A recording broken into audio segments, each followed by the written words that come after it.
All right. Happy Tuesday evening, everyone. Welcome. It's another cold, not as cold as it was, cold, snowy night here in Michigan. So I hope you guys are having a good night. So James Net was here. So welcome. I think you found this channel through the Roll for Fish Food. So glad you're enjoying the content. Hello, Davo. Hello, Zenny. Welcome, Stephen. So yeah.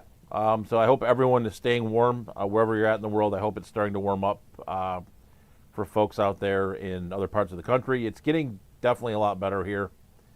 Not great by any means, but it is what it is. So we got in store tonight. We're not going to go out to the barn again. I'm kind of noodling on going out to the barn less frequently. I think there's sort of a lag, and then it doesn't work very well, and so I think I might do that on special occasions and like during tubbing season and stuff like that. Or if there's like a lot of major updates to do, I think it kind of makes the show drag a little bit. So I say Steven's here, welcome. And then we got David's Aquatics here, and I got Beto as well. So yeah, so we're going to talk about something that's kind of near and dear to my heart. And I kind of want to give a shout out to Foxy. She asked me some questions over Messenger the other day about Breeders' Award programs. So I figured that I would go ahead and kind of talk about the Breeders' Award programs that I've been involved in, and then kind of give some thoughts, opinions, things like that. Because there's definitely some issues and things that arise from it, and things that you have to like decide if you'd want to have your own Breeders' Award program. There's things you should, change, do differently, whatever. But I think it's a very interesting concept, and I think it can cause a lot of controversy with people, depending on, how people feel about things.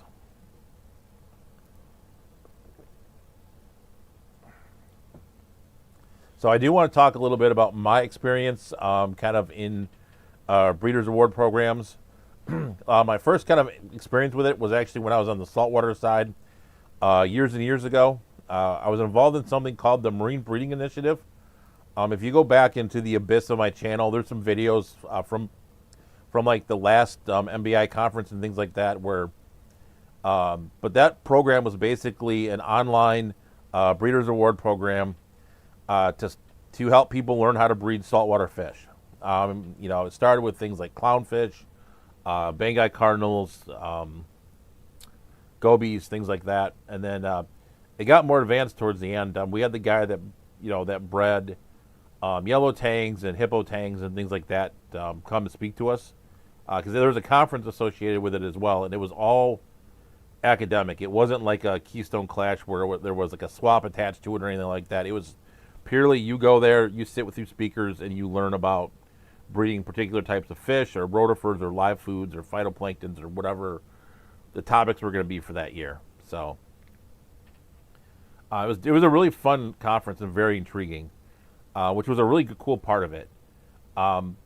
It kind of died out with the pandemic. It kind of lost it kind of did what it needed to do. I think it was the best way to describe the MBI was it really, it did a lot of good things, and I learned a lot from being part of it. But it really kind of ran out just because of the pandemic, and then more and more knowledge was out there on how to breed clownfish and how to raise rotifers, and it got easier.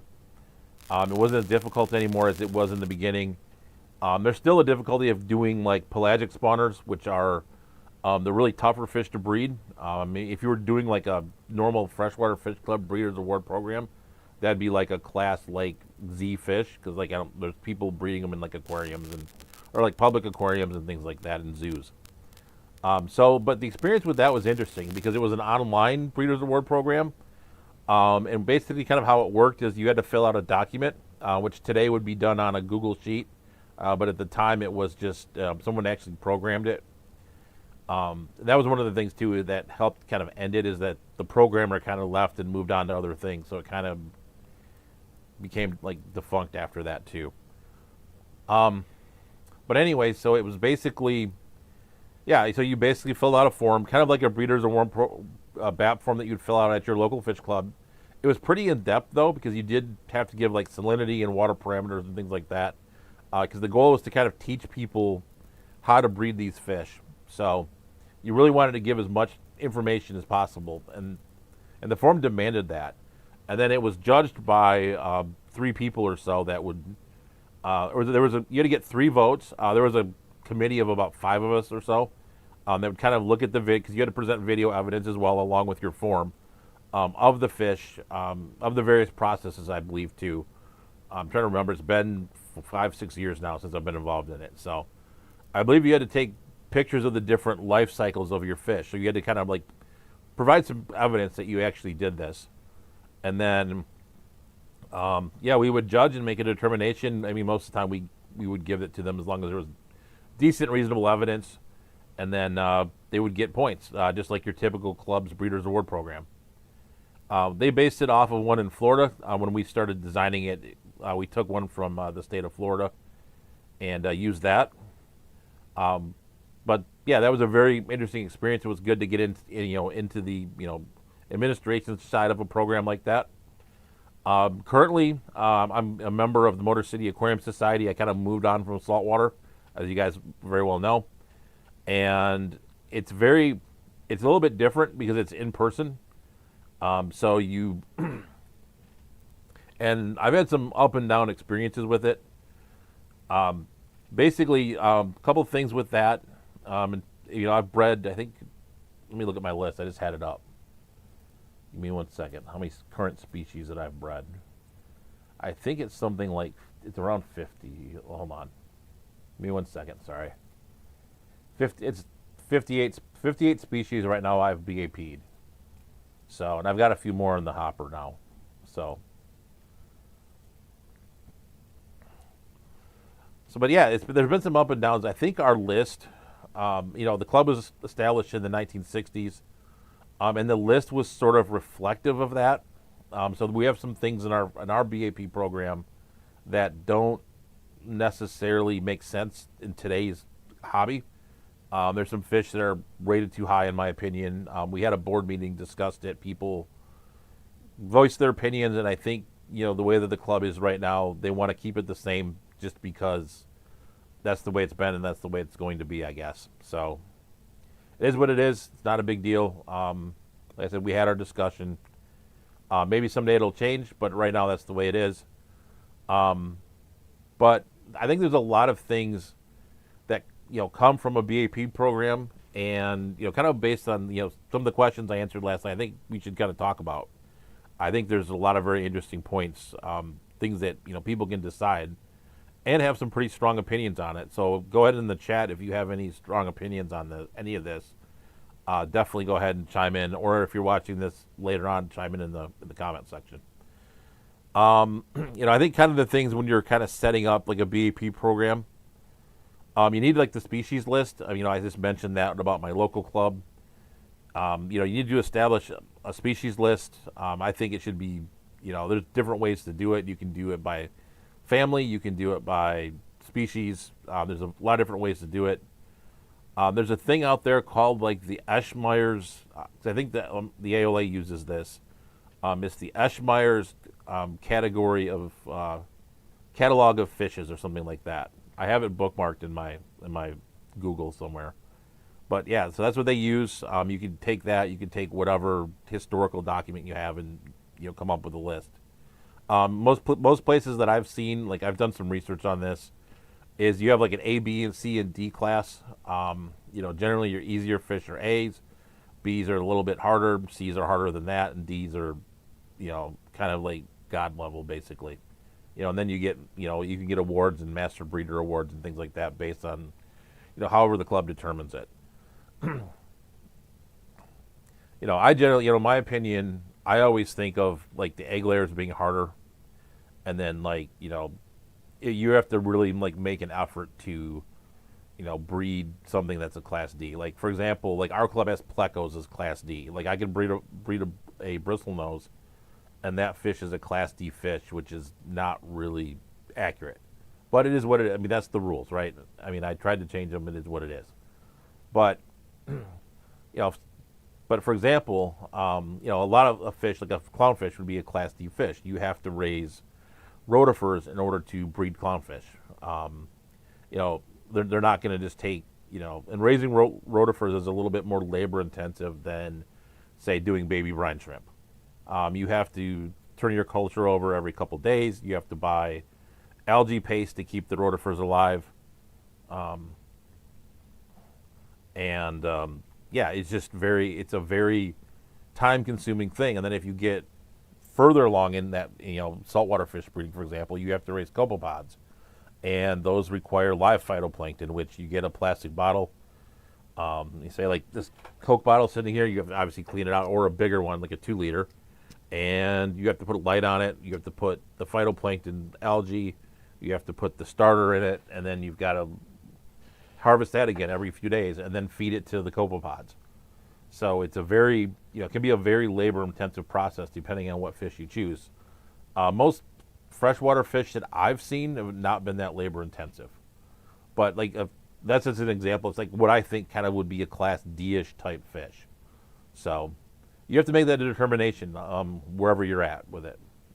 So Beto says one thing that he's heard negative about BAP is it promotes what's called turn and burn. Yes. I think there's a lot of people out there, and I run into this dilemma for my fish room in particular because there's a couple of things. I run into this because I keep this as almost a conservation arc as much as it is like a breeding fish room. So I've kind of reached the point now where I could do more things in the BAP program, but I choose not to just because I want to keep those fish. I could get rid of for example, I've got a 75-gallon tank full of Omega splendens. I've had those fish since 2019. They've kind of cycled through their second generation now. They had the original ones I think have kind of died off now, and they're you're seeing the new growth, the new fish, and yeah, and so I could get rid of that tank. I could put cichlids in there that are 15-point fish. And, I could keep churning it along, but I'm not going to do that. I want to keep that strain around. Same with some of the other fish in the barn, the Ilion furcidans or, name whatever Goodea you have. I could just keep swapping fish out, but I don't want to do that because it's not, as much as I'm competitive about it, which I kind of am. I don't really want to. I don't want to lose the conservation aspect of my hobby for BAP. So that's my opinion. I mean, there are some people who are, there's a guy. We'll call him my friendly nemesis. He's a good guy. Just he and I have a little bit of a rivalry when it comes to the BAP and bull shows and stuff like that. It's all in good fun. But he breeds Corydoras like they're going out of style, and that's how he beats me, is because all the Corydoras are 15 points each. So while I do a Goodea, which is 10, he just turns out whatever flavor of Corydoras, and then and I don't know if I don't think he really turns and burns as much as some people I think do, but he does.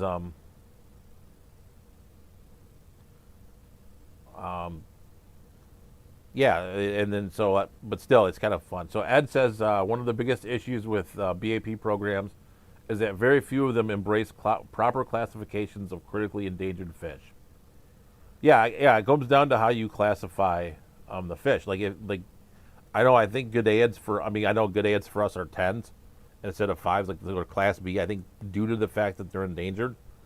Our club doesn't do any sort of. I didn't put this in my notes actually, and I think, maybe I should have.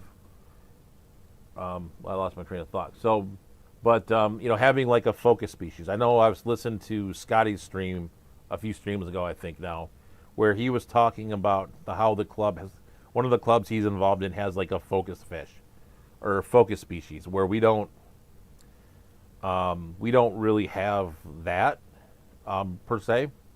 But that's not something, that's something that keep in mind too, is to get people, breeding their fish, getting, some of the more endangered species more attention to them. But you don't want the turn and burn with that either, because if someone's got an endangered fish, you don't want that fish to be in turn sold to the newbie hobbyist who then kills it, right? So John said from Select Pet says BAP forces me to get more tanks. It's not my fault. I keep getting tanks. Yeah, it is what it is. Yeah, I mean, yeah, I mean that's the one thing, it drives you towards massive multi-tank syndrome too. MRHD, I think he just retracted the message, but he did say he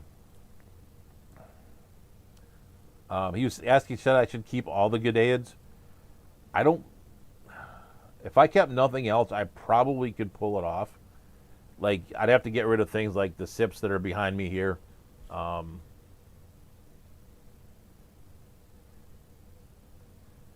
then, things like that. So, and then Ed says, or Zen says, some breeders don't really appreciate the ones that take babies at 30 days. So you're not only risking fry health, but how can you verify the fry are actually the age that they are? I just turned on Alexa on my phone. Hold on, let me.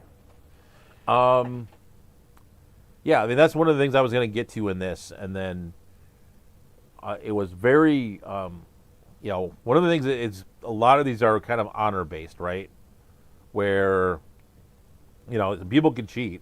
I mean, when it comes to like verification, like our BAP chairman, he's a little bit, he's one of those people. He's not confrontational, so he's not going to get in your face and tell you that, hey, this fish is bad. Your fish is too young. Blah blah blah. He's not going to do that. That's not his style. And then so Zen says, I don't appreciate the ones that take babies at 30 days. Yeah, so I was reading that quite. Yeah, so it's basically. Yeah, I mean, it is kind of a double-edged sword. And at one point, and I got this during the pandemic, I had gotten this put through with the fish club that you could take video evidence of your fish instead of bringing them in the meeting. They got turned back on me once things kind of went more in person. But that's one thing I always questioned is like, you are kind of being detrimental to the fish in terms of like your ours is 60 days, so it's not as bad as like 30, but this could be very detrimental to your fish if you're taking fish, small fish at 30 days old into the into the club. I mean, that's the one thing I've always.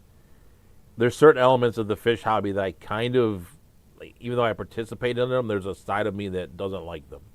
I mean, like auctions too. I mean, you've got people taking fish into auctions. I mean, the auctions is kind of like this fish death march thing, right? If you get 1,000 bags sitting in an auction, and you got people who don't know how to bag fish correctly, I mean, I've killed fish taking them to auctions too, and I feel bad about it. I don't intend to do that. I do everything in my power to prevent that. But yeah, I mean, people can BS. I mean, like I think Zen said, you could be a master breeder. You could be a master. You could. I mean, it depends on the club, right? It depends on a lot of this. Depends on the person running the program. So, like, if for example, I am a master breeder in our club, but I do not go around, especially like on social media. I mean, I have I'll go get it. Give me 1 second.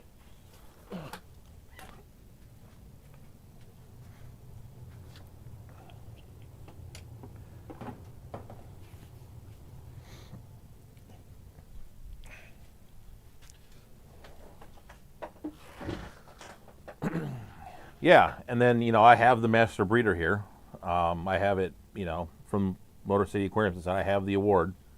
But I don't go around. I don't like from a YouTube, call it marketing perspective. I don't go around and say like, hey, I'm Master Breeder Mike. I'm the best breeder there is. I'm not going to do that because one, I can't back it up.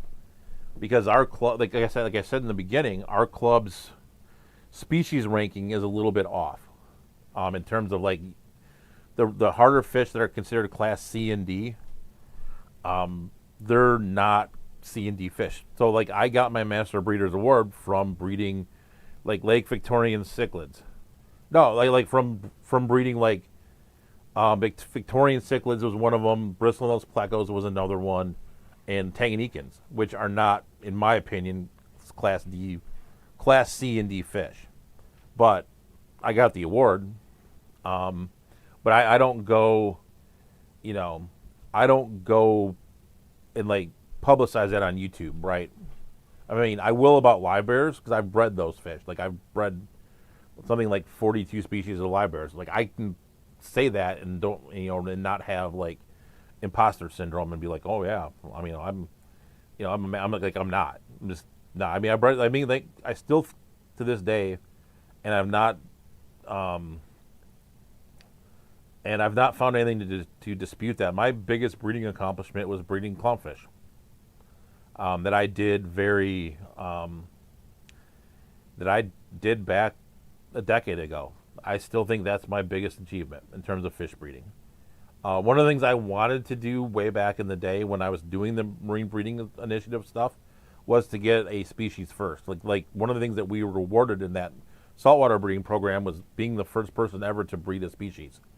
Matt Pedersen bred the filefish. I can't remember its name off the top of my head.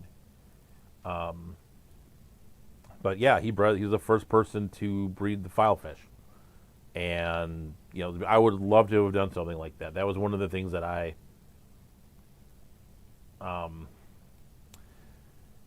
said, that I really wanted to do. It was kind of a bucket list item for me. I didn't do that, but this was kind of the closest I got was, the clownfish and stuff.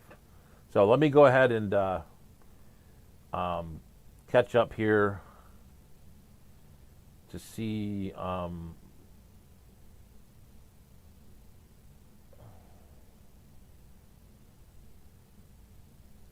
Yeah, see, like I'm kind of, I don't know. I'm supposedly the CARES chairperson, but I don't really do a lot with it.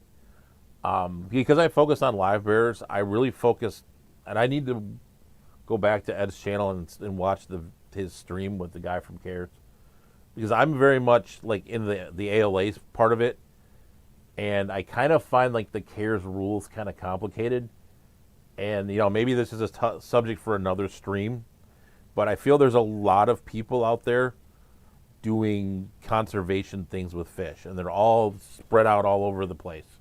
You've got ALA, you've got CARES, you've got Good Aid Working Group, you've got, probably ACA has something. You've got all these groups out there, and they're kind of all over the map. And maybe that's something that, maybe I'll lay out in a future stream.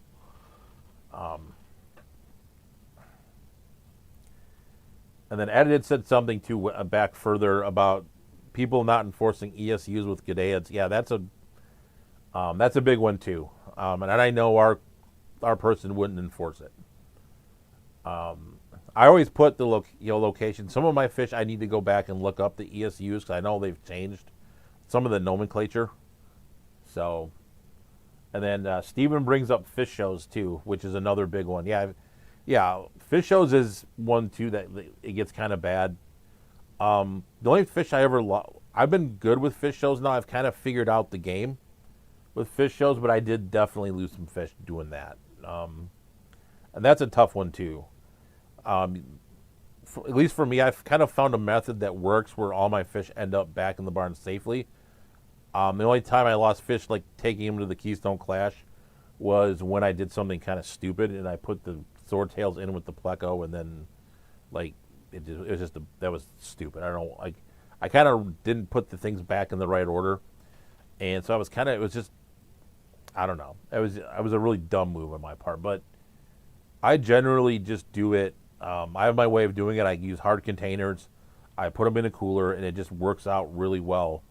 for fish survival. But that's a tough one too, especially when you have larger fish. I think larger fish, it's harder on them, like live bears and stuff like that. It's not. But if you take like the big cichlids and things like that, I mean, you have to do it right, or else you are going to end up in trouble and losing fish. Yeah, and then Select Pet says, yeah, it's very possible for a master breeder that doesn't, and it doesn't mean the same thing from one club to another. Right. Some clubs give points for different strains, others give same species. Yeah, I mean, that's the thing I didn't put on my list either, is that you have to determine how you want to do the points, if it's strains or species, or ours is species. So, like, if I breed, yellow tiger guppies, then I've done guppies. Like, I'm not going to do blue guppies and green guppies and metallic guppies. You did guppies. It's by the species, right? It's by, platies, right? You have maculatus and variatus. You can get a point for each of them, but you're not going to get a point for the red wag platy versus the sunset variatus versus the, my variatus from Ryoko Kilko that I have in the barn. Like, you get one of those. You get, one per genus and species. So, but then if you're getting platies, you breed like every, little, every species of platies, like Meyer-eye, Miller-eye, all of those. So, let me keep going here. It's a pretty good discussion so far. So,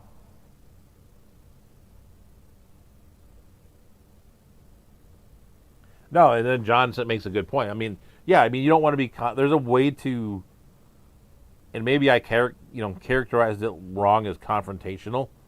Maybe I should have used the word more like educational, like yeah, from a club's perspective to be no, I get it, but I think there needs to be an adherence to the rules too. There's a line there. There's a way that you address it with some, let's just say, some tact and some taste to it, to where like it's not like, hey, the person feels bad and is never going to come back. There's a way to do it. People aren't perfect. No one's perfect. I'm probably not perfect about it either. But there's a thing to be like, hey, listen, these are kind of small. Give them another month and bring them back. I mean, it's a pain, right? I mean, that's one of the things, right? Is that it's a pain to go catch fry out. It's especially it's things like shellies and things like that. That's why I wanted to do videos, because like the things like the shellies, it's like, catching shellies is a pain in the neck. It just is. In my big 245 gallon cichlid tank, I mean, getting any fish out of that tank is a colossal undertaking. So, it's hard to do that. There's a fine line, because people made the effort to catch that fish, bag it up, and take it into the club. So, you got to be it's a fine line for sure.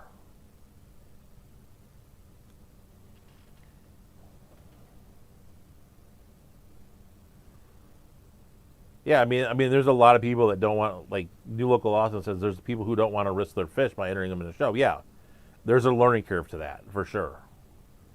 I brought 19 different fish to the Clash, and I lost 2. And it was from a bonehead. So there's a way to do it that you don't harm your fish. And then Beto was saying that you should maybe add points for multi-generational fish. That's a good thing too. That's harder to prove, and again, you're on the honesty of the people in the program. I don't, the one that could get really bad, the program, in terms of honesty, is HAP. There's no way to, unless you literally had to bring in like a valid scenario with 2 things on it, with a runner on it. I'm not going to go down that hole in this episode, but you could really, if you really wanted to lie and cheat, HAP would be the way to do it. Doing the plants. So,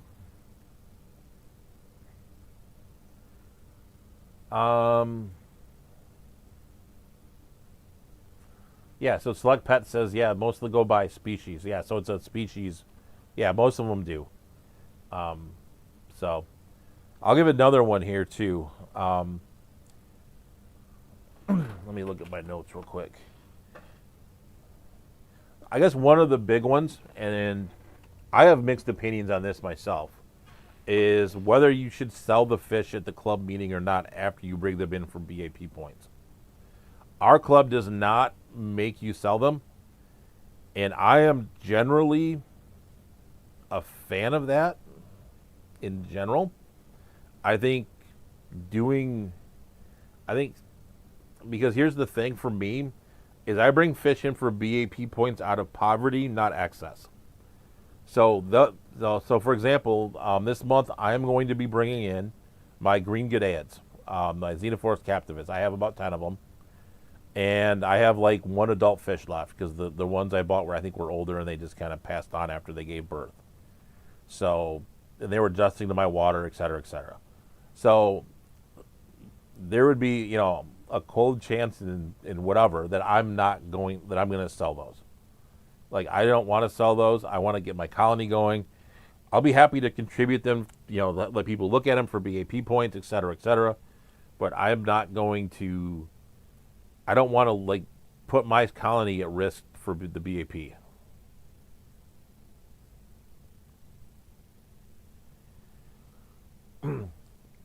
No, John, I will answer that question. But yeah, in the chat, let me know what your opinion on. Should you? Because on the other side, I do understand why you want people to sell them for put them in the auction. Is you want to get the fish out to more people, which is part of the conservation thing too. So like, I'm kind of torn on this. I am still kind of on the side of you get to take your fish home. I mean, I know that my breeding nemesis has brought fish in. My friendly competitor has brought fish in that I wanted to purchase. I mean, he's brought in, Xiphophorus signum and some other stuff. But the problem is specifically with our club is that there's a lot of older members that don't buy things. Like our auctions are like our main like non-meeting auctions, like the 2 auctions we have twice a year. Those are outstanding. Outstanding. People buy, the money flows, et cetera, et cetera. But if you go to like our club meeting auction, I mean, it's kind of a sad state of affairs. So, I mean, it's an older population, and not a lot of them are buying fish and doing fish. They have what they want. I mean, we've got a guy who's the guppy breeder. He's like, a lot of them. And what happens is a lot of the people who are sellers at the swap,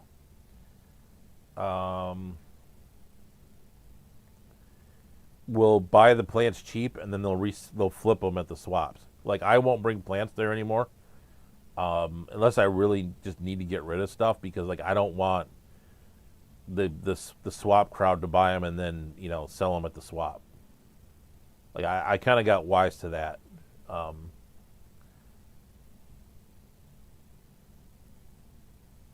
So. Yeah, so Sean Putnam says, yeah, I mean, it's fun. I mean, this is just like part of the, this is just part of how this thing works, right? This is why I kind of wanted to talk about it, because it's part of the fish hobby, I think, that people kind of need to discuss and talk about. And then John says, I think sharing fry would depend on the stated purpose of BAP. Yeah, that's fair. So Mitchell, welcome. I have a few different species that I have not brought in for BAP until I get enough that I can split the group and keep redundancy to make sure I don't lose them. Then I hand out the extras. Yeah. I mean, that's the thing, is like it forces you, if you do it where you have to sell it, it forces you to make more, and then you actually have to sell it or give away out of excess. But yeah, but he says that's for the totally rare stuff. Yeah. I mean,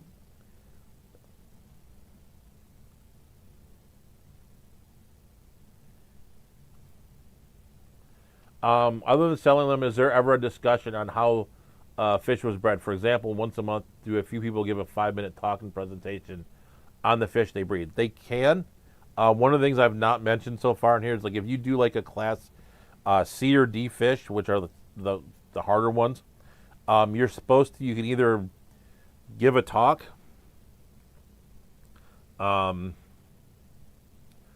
You can either like give a talk. So for example, like I gave my Gadaea talk to Motor City last year, and for any C or D fish, I can use that talk twice, to count towards my, and the talk can be on anything, not how that particular fish was bred. That's a weird part of our rules where, or you can write an article, or you can give like a little 5-minute talk. Like you can stand up in a club meeting and be like, hey, I bred, shell dwellers. This is how I did it. Blah, blah, blah, blah, blah. And then, and like Steven said that or like John was kind of answering his question too. There is a form that you fill out. I didn't say that about Motor City, but there's a paper form that you fill out. It's just like the name, your name, the species name, the point level, et cetera, et cetera. So, hey, M and C. And, so I think, let me see here. Now, that's a good thing, too, is like people, writing the articles, too. I think I said that earlier, but you can write an article. It goes in our Trop Aquarium, it is our newsletter, and then you can read that there. Garage Gills brings up a good point, and one of my other points here that I haven't gotten to yet is our club's BAP requires that the fry be donated to the club for the auction, which we already covered, and I think it requires 6. We've never had an issue selling them. Yeah, it's not really an issue selling them. It's I don't want to give them up. But our number is 6 as well. It used to be 10, and I kind of fought with our board a little bit because I thought 10 was a little bit excessive in terms of the number of fry. I thought, I honestly, and this is because I started in saltwater, and like raising 1 was an accomplishment. I think it should be 1 personally, but I'm not going to, if you bred a fish, you've made more of them. Who cares if you've made 1 or if you've made 50? You've still made more of that fish than you started with. And I know that a lot of people will disagree with me on that, and that's fine. And that's because of where I was raised in breeders' award programs, where, you raise one clownfish, you're doing something. So, let me see where I'm at here. Yeah, so Ed says he stopped participating in BAP a little while ago. It just doesn't align with my conservation practice. Yeah, I think for me, it'll be more of I don't want to use the tank space when I'm using it for conservation. So I'm going to get there. And the one interesting thing about BAP things, too, is it's easy in the beginning, and then it gets harder as it goes on. Like, if you can breed all the easy stuff in the beginning, right? You can do guppies, platies, mollies, swords, swordtails, et cetera, et cetera, et cetera. You can build up a fair amount of points quickly, and then you kind of run out of steam. And I think what it's going to end up happening is I'm going to eventually breed enough stuff that I want to keep from a conservation standpoint to keep it the hobby, that I'm going to kind of walk away from the breeders' award. It's just going to naturally attrit out to where, I can get rid of a super rare fish to do BAP stuff or not. And that's already kind of happened. It's like this year's been kind of a resurgence in my fish breeding a little bit. But there's going to reach a point where, even with the number of tanks that I have, that it's not going to work. So, Joven asked, he's new to this, how would he find a club in his area? One of the great ways to go is to go to the Aquarium Co-op website. And let me, we can do a screen share. Or I'll put a link to it. Let's do that. But if you go to the Aquarium Co-op website, they have a club listing that you can find. And you can go to some other places too. I thought they used to have hold on, maybe I'm wrong.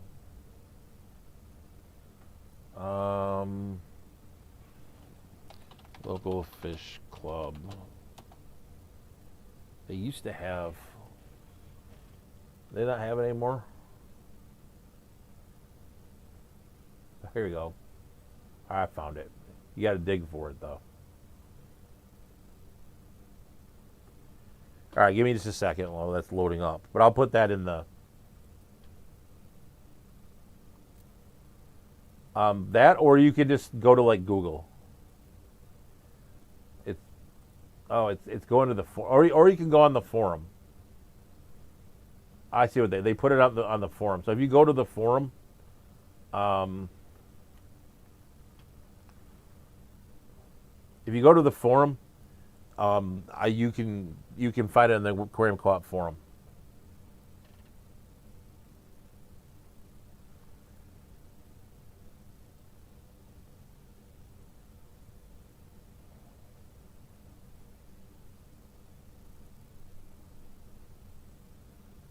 So they're talking. Let me go here.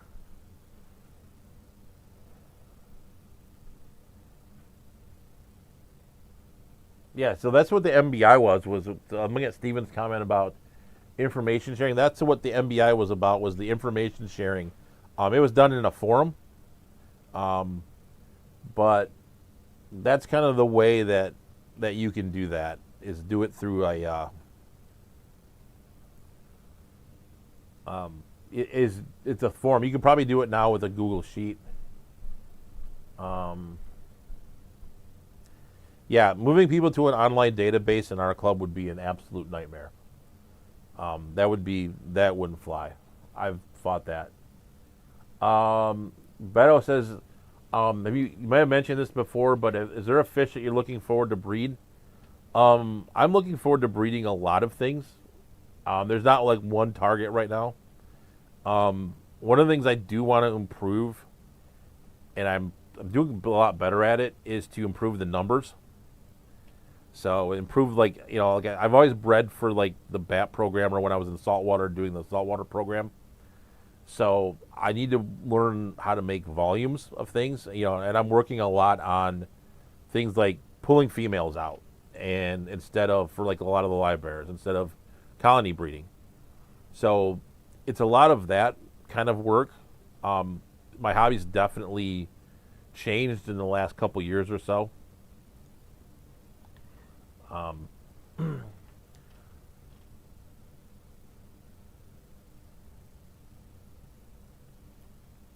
yeah, so John is talking about sharing the information. Our club does a good job of sharing it in the newsletter, like for the year, but there's not really a historical context to it. I have my own spreadsheet that I keep of all the fish I've bred, but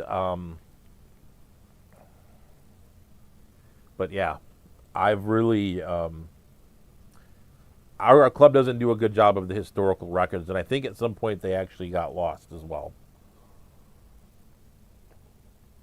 because it was all on a paper form. So, um, so hello, Koi Pit. John, I do not need a second barn. I don't like paying the electric bill for the current one at the moment. So,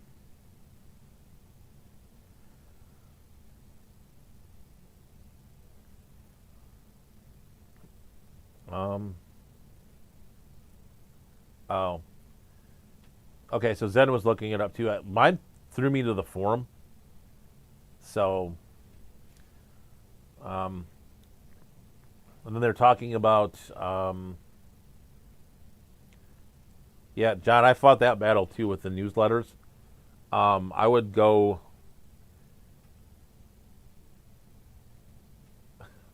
John, that is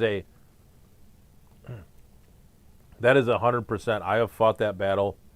If you want to go back to my rant from before Christmas, I will refer you to that rant.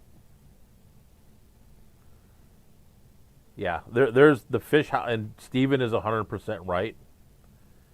The fish clubs need a hostile Gen Y, Gen Z takeover.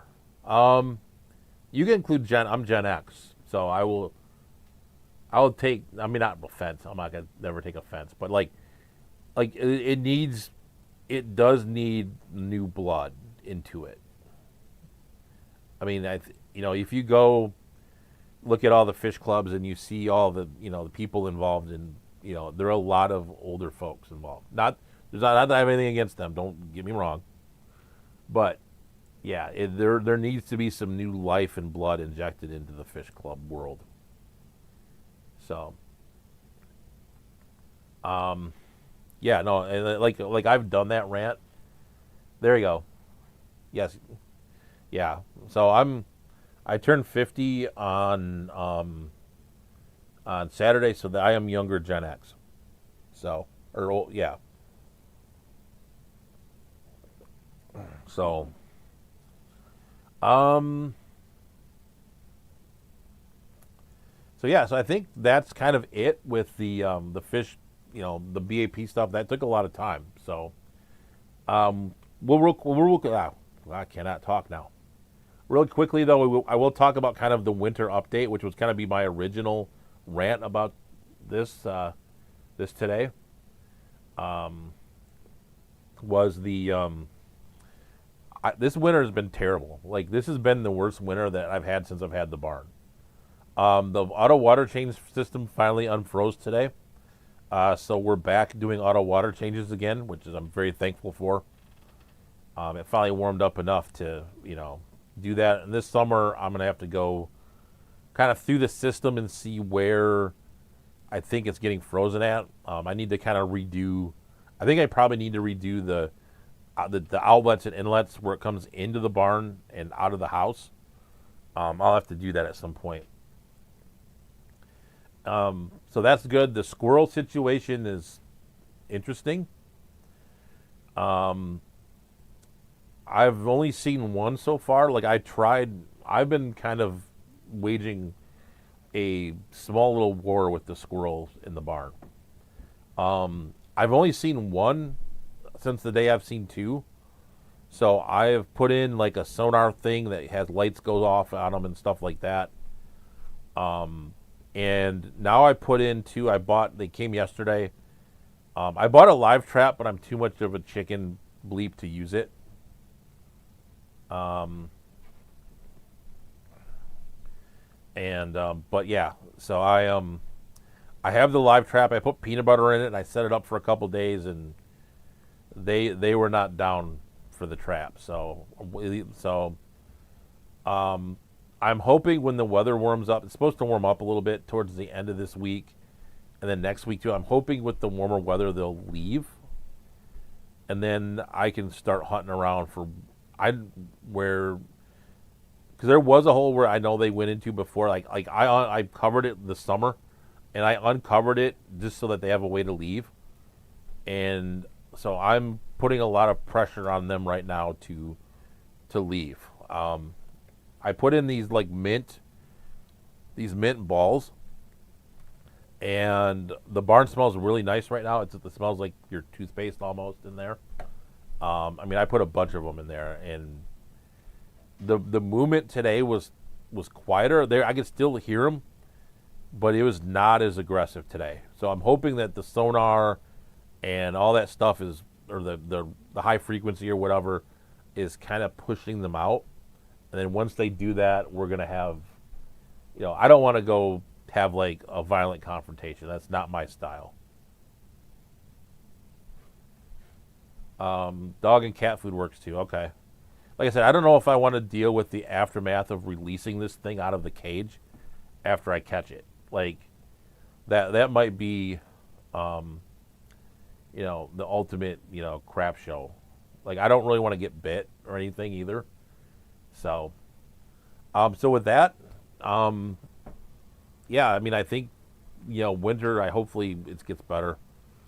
And then we do still have the fish game. Chelsea's doing well. I actually saw her for my birthday. We went out to East Lansing to see her.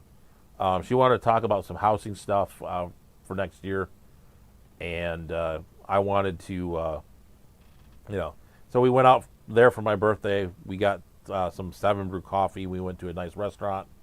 It was a good time. So with that, we're going to go ahead and we'll do a little screen share here.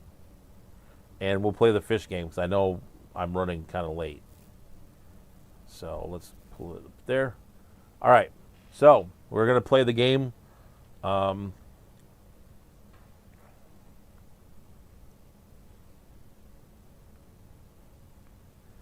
So yeah, so basically here we have are they basic and non-fish keepers view to the fish we keep. So for those of you who've not played it before, so I'll show you a picture of the fish. You guess in chat how basic they are between 1 to 10. 1 being very basic, 10 being cool. After a few moments, I'll show you my daughter's answers.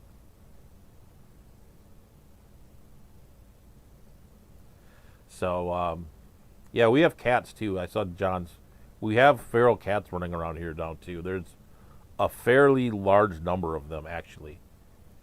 And my daughter wants to catch and keep all of them. So we'll go ahead and we'll play the game here. I know it's a little bit late, but I send my daughter, who's at Michigan State University, 5 pictures of fish. She tells me how basic or cool she thinks they are, from 1 to 10. Yeah, I am not frying and cooking squirrels. That's not my jam. So, and one of her friends, I meant to do this today. One of her friends from college sent me a video about my birthday and how that she loves the fish part. It was kind of funny. I should actually, next week I'll put that on and I'll show that to you guys if I remember. So yeah, so let's go ahead and do the first fish here. We have the Severum. One I've had in the barn before, I don't have currently. Not a huge South American person, but if you guys want to tell me how basic you think my daughter thinks this fish is between 1 to 10, we'll go ahead and we'll do that. So while that's going on, New Local Austin said the more...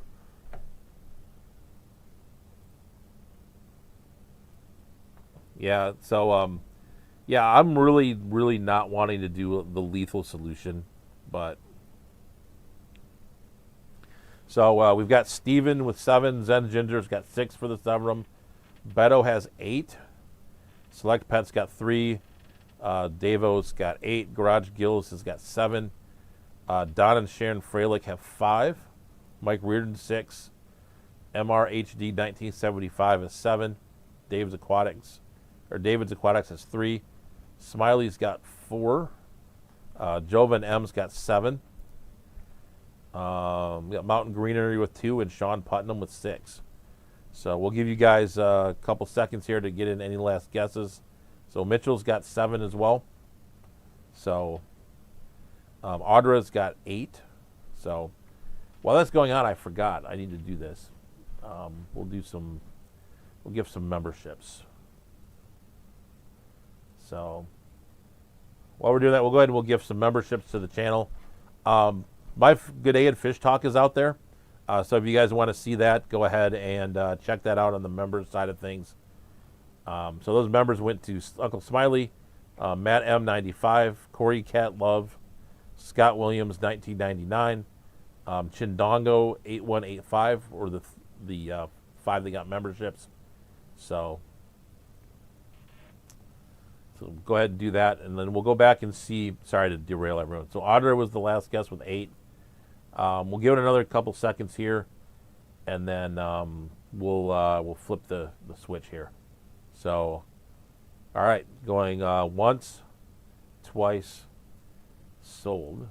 Severum has a 7 out of 10, so I think quite a few of you got that.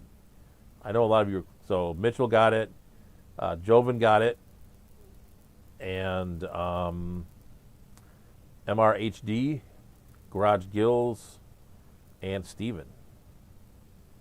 And so let me... All right. Awesome. So Beto really likes Severums. Yeah, you're welcome, Uncle Smiley. No problem. So let's move on to the next fish here. Is the now that I looked at this, I think I may have done this one before, but this is the Mud Skipper. So this is the Zenzo made this famous a few years ago with the Mud Skipper tank. So never kept them. I did a video on them, not on them, but on like using a refractometer. So go ahead here and we'll let you guys guess on this one. So Stevens got 8, Davo's got 10, Select, Pat, and Mitchell have 9. Audra has 10. Don and Sharon Freilich have 9. Jovin's got 9. MRHD has got 9. Mountain Greenery has 9. Mike Reardon Garage Gills have 6. Uncle Smiley has 8. Zenny's got 10. David Aquatics has 7. Sean Putnam has 9. They are definitely derpy, for sure. Now remember that we're dealing with a 18-year-old college freshman girl when we're dealing with this. Just keep that in mind. So Sean Putnam's got, I think I got him. And then Beto's got 6. So John says that mud skippers are fun unless they decide to hide all the time. Then they become kind of boring. Yeah, that's one of the things I've liked about most of the libraries I have. They're kind of outgoing enough. I've had some that are hiders, but not a lot. So, yeah, we'll go ahead here and give it a couple seconds here. See if anyone else wants to put their name in the hat. And then we'll go ahead and flip the screen here in 3, 2, 1. So she gave it a 9. So she liked the mud skippers. I was trying to remember what she ranked it when I put the list together earlier. So a bunch of people got that too. Sean, Mountain Greenery, MRHD, Joven, Don, Sharon Freilich, Select, Pat, Mitchell Broom. Yeah, a bunch of you guys got that. So, and then next one here is since we talked about breeding clownfish today a little bit, one of my favorites. This is my favorite clownfish species of all time, or one of them.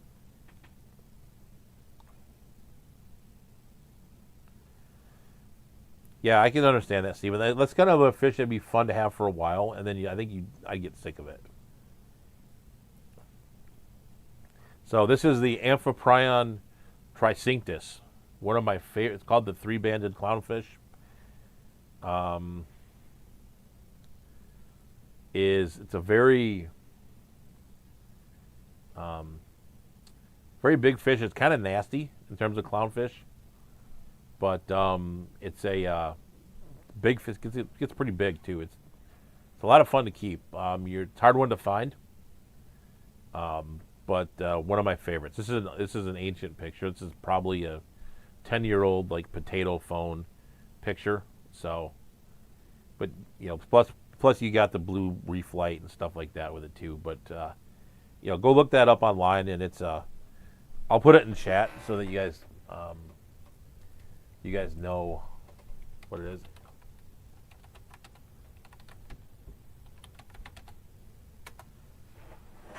Oh, I spelled that wrong. Hold on.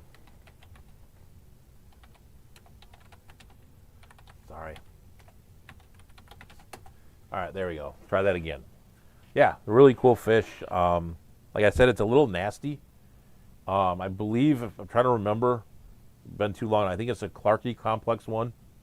So definitely a little bit nastier, but yeah, I think it's Clarkey. Been a little too long, and it's sad that I don't remember. But yeah, it's a cool fish. So guys, you guys have bred this. I would give this a 10 personally. But Zenny and Beto have 8. Mitchell and Joven have 5. Sean Putnam has 8. Select, Pat, and Uncle Smiley have 7. Garage Gills has 9. Stephen and MRHD have 6. Don and Sharon Freilich have 8. David's Aquatics has 5. Davo's got 9. Mike Reardon has 8. And then, Mitchell said that's why he doesn't get into that's why I don't get into fancy plecos. I want to see my fish without a flashlight at night. Yeah. I don't really want to hang out in the fish barn with the lights off. I don't want to know what chaos and whatever the heck goes on in there at night. I'm good. So hey Peplin. Yeah, no problem. I mean that stuff comes first for sure. So the Tricinctus, we'll go ahead and give it a couple seconds here. I know we're getting past 9 o'clock now. So Tricinctus ended up being a 6. So I don't know if I saw a 6. So I think some of that's picture related. I think she would have ranked it higher. So MRHD and Steven got that one. Okay, I think that was it. So, but if you look that fish up online, it's a lot nicer looking than that. So that's not the best picture. So moving onwards. So I will fully admit that this is an AI picture that I made. I've kind of figured out some things with the AI on some of the thumbnails that where I struggle to take the picture of the fish and I can't find it. So this is a Limia islay. So it's what I'm using now. It actually allows you to use like reference pictures, and that's helped a lot in terms of getting it to generate what you. But I will 100% admit this is an AI generated one. But it's not bad. It's better than the horrible picture that I had on it before.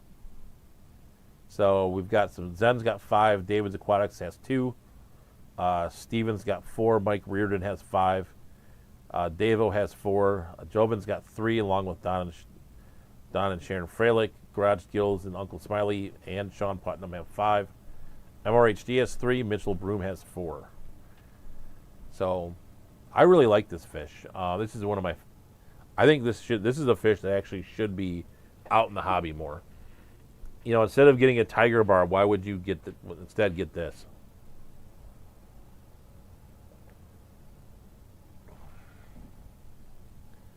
But that's just me.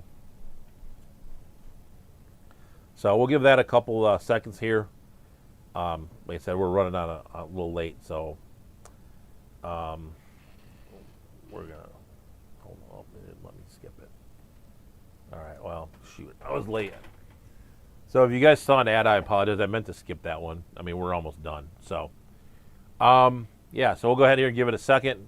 Going in 3, 2, 1. We'll flip it to 3 out of 10. So. Don and Sharon Freilich got it. MRHD got it. Joven got it. And I think that was it. All right. On to the next one. I think this is the last one, if I counted correctly. This is the good old Liberty Molly. Yeah, it's kind of hard. It's an interesting way to study, like, the fish that normal people would want. It's kind of an interesting way to look at it. So, good old Liberty Molly.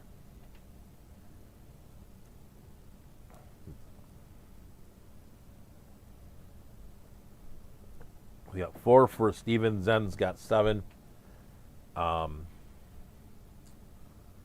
Davo's got 2. Mike Reardon has 6. Dave's Aquatics has 6. Select Pet has 4. Don, Sharon, Freilich have 5. Garage Gills has 3. Mitchell's got 6. Steven, or Uncle Smiley's Aquariums has 4.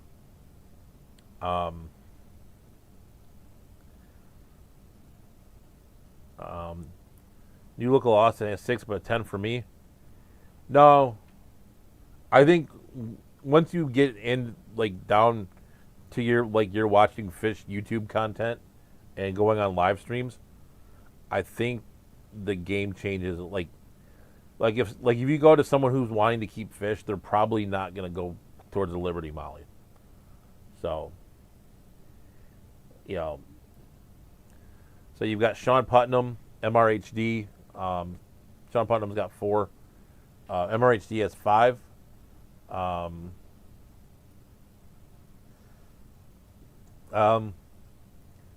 Foxy's just asked me if can I start over. I'm a little tired. I'm getting a little tired. So, so Steven has a good idea. Is have her rank different types of betas in 1 week. That's actually a good one. I will write that down. It may not be next week, but it might be. That's a good idea. Rank. And I still need to get that video. I feel bad I didn't do that. Yeah, I mean, Foxy, our conversation yesterday kind of was what got me going on this topic. So,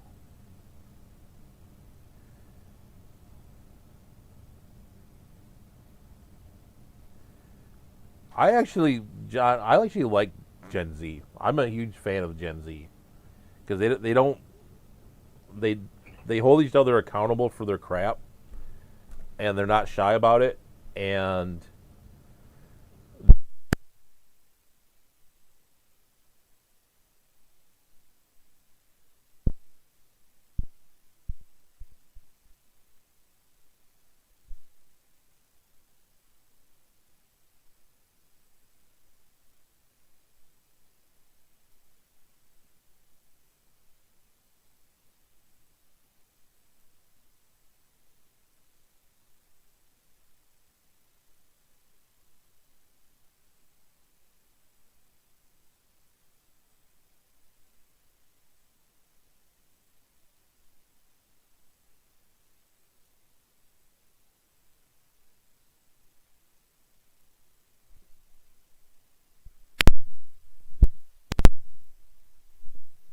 that better? I think the mic died for a minute. Nope. All right. Yeah. We ran out of battery. Hold on. That's why. Hold up.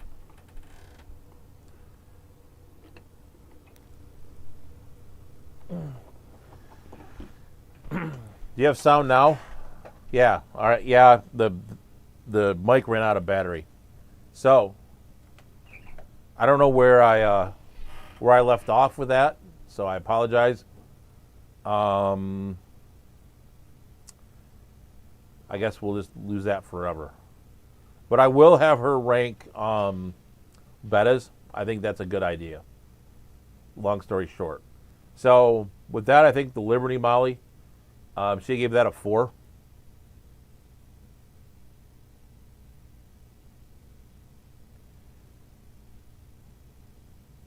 Yeah. So I didn't catch. Thank you for catching that. Yeah, because the mic ran out of battery, so I plugged it in. So now we're good. So that's what I like about Gen Z is they do kind of hold each other accountable for their if people get out of line, they kind of police themselves a lot better than I think we did. I think we let a lot of we let a lot of stuff slide. If someone was controversial, we would just be like, oh, that's just who they are. Or if they said something that was a little bit not right, but they handle their stuff. So, and they challenge like norms and stuff like that too, which I'm a fan of. So, let me flip the screen back over to me, and then we'll go ahead and we'll go from there. Yeah, for whatever reason though, the green screen doesn't look as good when I go to the screen share. I'll have to fix that at some point, but we'll do that another time. All right, let's see where we are.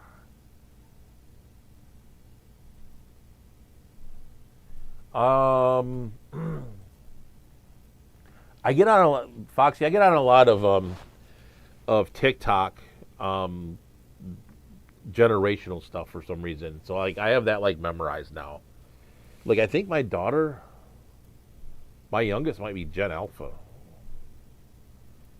because she was born 2010.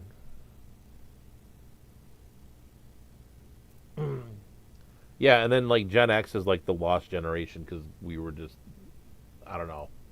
So it's interesting, and then there's like um, the one that I got on for a while was the millennials who like don't want all of the boomer stuff. When I was kind of 74 is Gen X, Peplin. Um, yeah, those yeah, it's just interesting. It's oh, it was they don't want like the China and stuff, and I'm like, because like the millennials don't want all of like the boomers China, like their fine China and hutches and all that other stuff. Like our that like that like my parents have some stuff like that. It's like so. Um, I think Gen X is kind of in the middle, honestly, but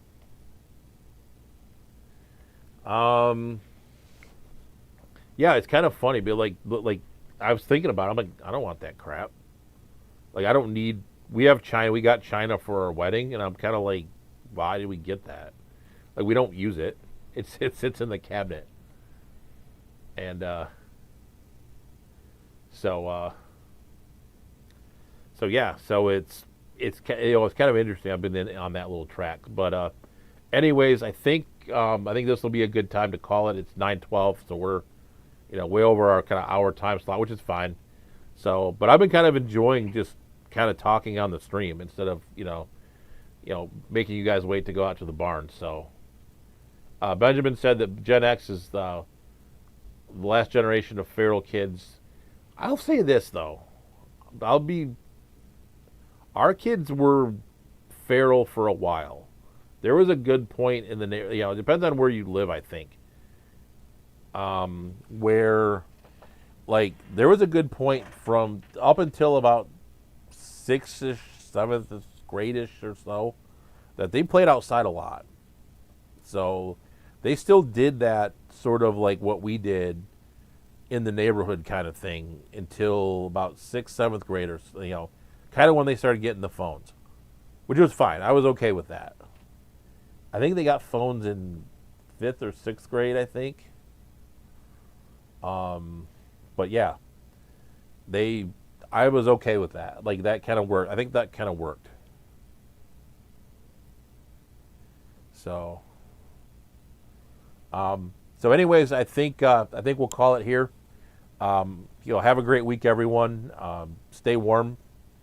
Hopefully, your temperature's warming up like it is here, and don't let squirrels in your buildings because it's a pain in the neck and they're irritating me. They like freak me out because they run around. You can hear them, or at least it. I'm hoping it's an it at this point, running around. So, yeah. So that have a great week. Have a good weekend that's coming up, and have a great one. And I will see you guys next Tuesday night.